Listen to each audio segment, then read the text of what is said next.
चलो 14th question करते हैं। A coaching institute wants to execute tiling work for one of its teaching hall 60 metre long और 40 metre wide. ये कोई whole है, देखो मैंने फिगर भी ड्रॉ की है।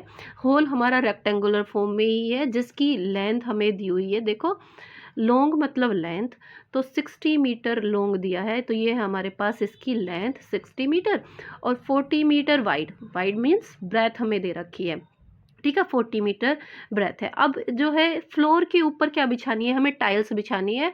और टाइल कौन सी शेप में है, स्क्वायर की शेप में है। ये मैं रफली टाइल ड्रॉ कर रही हूँ।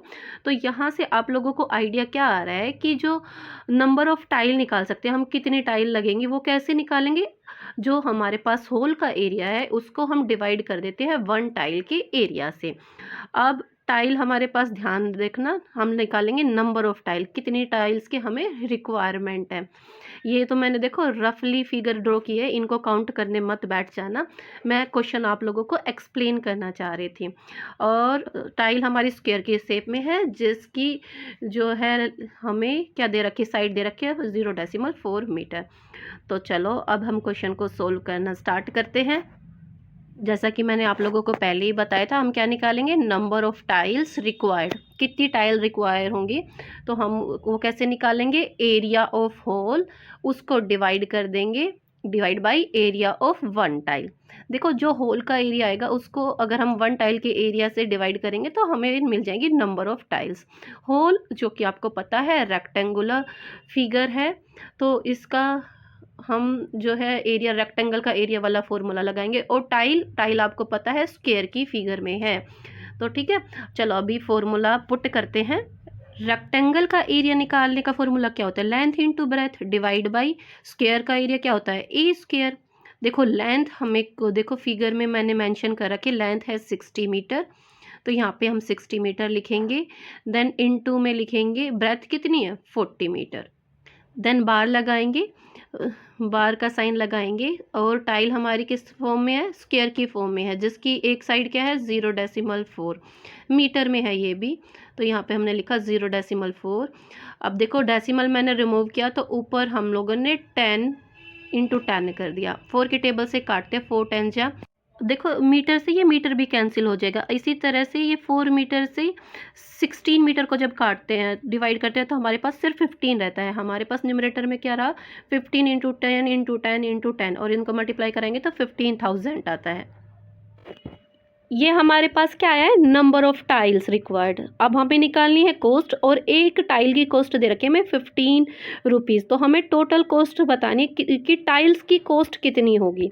तो यहाँ पे हम लिख लेते हैं साइड में ही, cost of 1 tile that is equal to 15 rupees. अब हमें कॉस्ट कितनी टाइल्स की निकालनी है, 15,000, क्योंकि हमें 15,000 टाइल्स रिक्वायर्ड है। यहाँ पे हम लिखेंगे cost of 15,000 tiles that is equal to 15 को मल्टीप्लाई कराओगे 15,000 से, तो मल्टीप्लाई कराएंगे तो 225, उसके बाद 30, 2,25,000 रुपीज़ जो है आपका आंसर आ जाता है।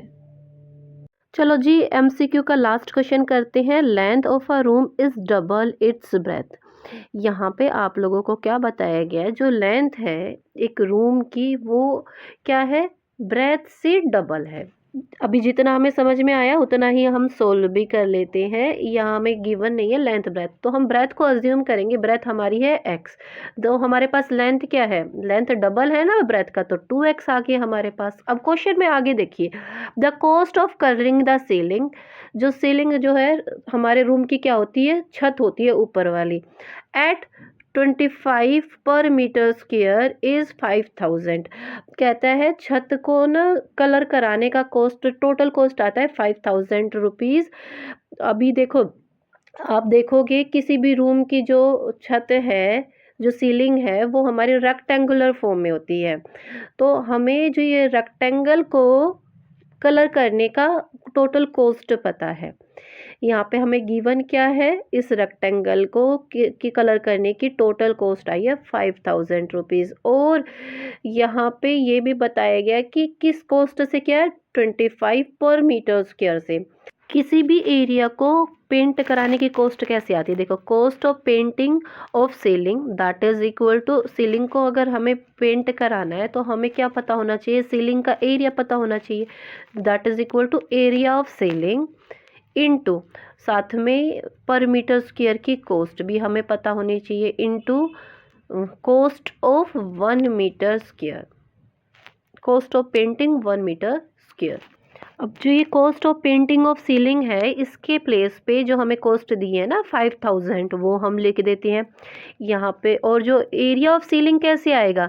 आपको पता है सीलिंग होती है रेक्टेंगुलर फॉर्म में, तो हम क्या करेंगे? लेंथ इंटू ब्रेथ करेंगे। और कॉस्ट ऑफ 1 मीटर स्क्वायर कितना दे रखा है? Cost of painting 1 metre square, देखो क्वेश्चन में हमें दे रखा है 25 पर मीटर स्क्वायर। हाँ, तीनों चीज़ों की हम लोगों ने हिंट ले ली। चलो अब इसको लिख के सोल्व करते हैं। तो यहाँ पे हम लिखेंगे cost of painting of ceiling that is equal to 5000 rupees. अभी हम इक्वल का साइन लगाएंगे। एरिया ऑफ सीलिंग में मैंने आपको क्या बताया था? लेंथ इंटू ब्रेथ करानी है, into cost of 1 metre square कितनी है? 25 है। अभी नीचे सोल्व करते हैं। 5000 का 5000 एज इट इज़ आएगा। अब यहाँ पे हम लेंथ हम लोगों ने क्या अज्यूम की थी? 2x मैंने लेंथ ली थी और ब्रेथ ली थी x, तो यहाँ पे हम लिखेंगे x इंटू 2x, दोनों को आपस में मल्टीप्लाई करा देते हैं, इंटू में 25 कर देते हैं। चलो आगे सोल्व करते हैं। 5000 एज इट इज़ आएगा और x को 2x से जब मल्टीप्लाई कराओगे तो आपके पास 2x स्क्वायर आएगा, इंटू में 25। नेक्स्ट स्टेप में हम क्या करेंगे? जो ये 25 है ना, इसकी ट्रांसपोजिंग करा देते हैं हम लोग। इसको राइट हैंड साइड 2 की भी करा देते हैं, 2 और 25 बोथ दोनों की करा देते हैं। दोनों ही देखो एक्स स्क्वायर से मल्टीप्लाई हो रहा था, तो इधर आके ये क्या करेंगे? डिवाइड करेंगे। तो हमारे पास इस तरह से आता है 5000 डिवाइड बाई 2 इंटू 25, डिनोमिनेटर में ही दोनों चीज़ें आएंगी 2 और 25, that is equal to x square. चलो अब इसको रिड्यूस करते हैं 25 की टेबल से, ये जाएगा 200 पे। अभी 2 की टेबल से इसको डिवाइड करते हैं तो ये जाएगा 100 पे। 100 हमारे पास आया एक्स स्क्वायर। अब आपको पता है अगर सिर्फ हमें एक्स निकालना है तो ये स्क्वायर इधर आके क्या बनाएगा? रूट का साइन। और आपको पता है 100 का रूट क्या होता है? 10। हमारे पास एक्स की वैल्यू आ गई है 10। अभी एक बार क्या करो, आप क्वेश्चन में नज़र मारो, उसके बाद आपको दिया हुआ है 4 वॉल्स को पेंट करने की कॉस्ट और 1 पर मीटर स्क्वायर की कॉस्ट भी आपको पता है। आपको फाइंड आउट क्या करना है? हाइट फाइंड आउट करनी है रूम की। चलो अभी इसको लिख के सोल्व करते हैं। यहाँ पे हम लिखेंगे cost of painting 4 walls. 4 walls को पेंट करने की कॉस्ट कैसे आती है? हम पेंट करते हैं तो एरिया लगाते हैं ना, यहाँ पे हम लिखेंगे equals to area of 4 walls. Area जो है 4 वॉल का, उसको मल्टीप्लाई कराएंगे cost of per metre square, उसको मल्टीप्लाई कराएंगे कॉस्ट से ऑफ 1 मीटर स्क्वायर हम लोग लिख देते हैं। कॉस्ट ऑफ पेंटिंग 4 वॉल्स क्या है? देखो नज़र मारिए, क्वेश्चन में आपको दिया था ना, कितनी दी हुई थी? 64,800, तो इसके प्लेस पे हम यही लिख देते हैं। और area of 4 walls, area of 4 walls क्या होता है? लेटरल सरफेस एरिया होता है क्यूबॉइड का, रूम क्यूबॉइड फॉर्म में है। और कॉस्ट ऑफ 1 मीटर स्क्वायर आपको दे रखी है 240। चलो अभी यहाँ पे हम लिखेंगे 64,800 equals to lateral surface area क्या होता है क्यूबॉइड का? 2 bracket L plus b into height. आप लोगों को याद होगा, रूम वाले क्वेश्चन मैंने आपको अच्छे से कराए थे। अब इसको मल्टीप्लाई कराना है 240 से।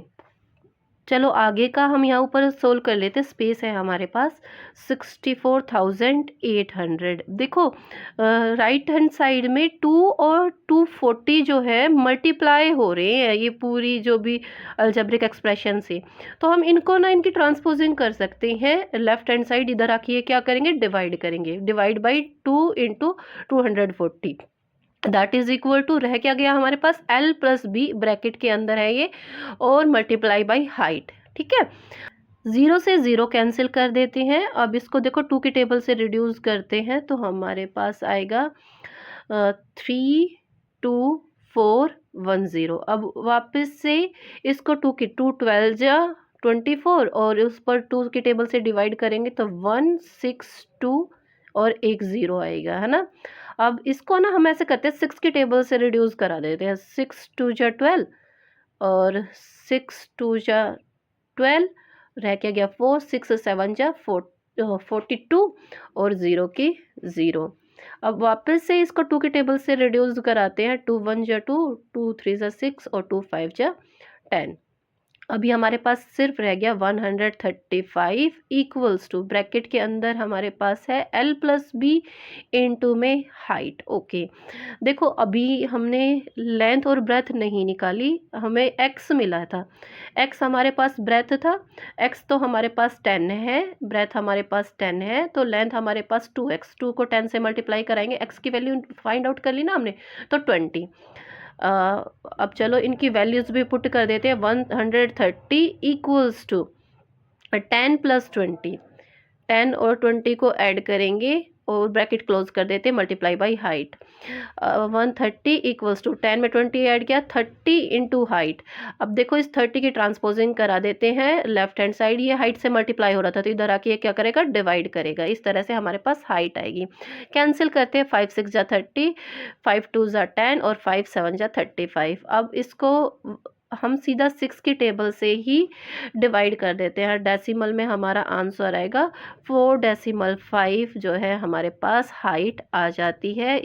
सी ऑप्शन जो है हमारा करेक्ट जाता है, इस पे हम लोग टिक करेंगे। इसी के साथ एमसीक्यूज आपके ख़त्म हो जाते हैं। उम्मीद करती हूँ कि ये वीडियो आप लोगों के लिए हेल्पफुल रही होगी। इसको ज़्यादा से ज़्यादा लाइक करें और दोस्तों के साथ शेयर करें। मिलते हैं नेक्स्ट वीडियो में। Till then bye bye, take care, stay connected.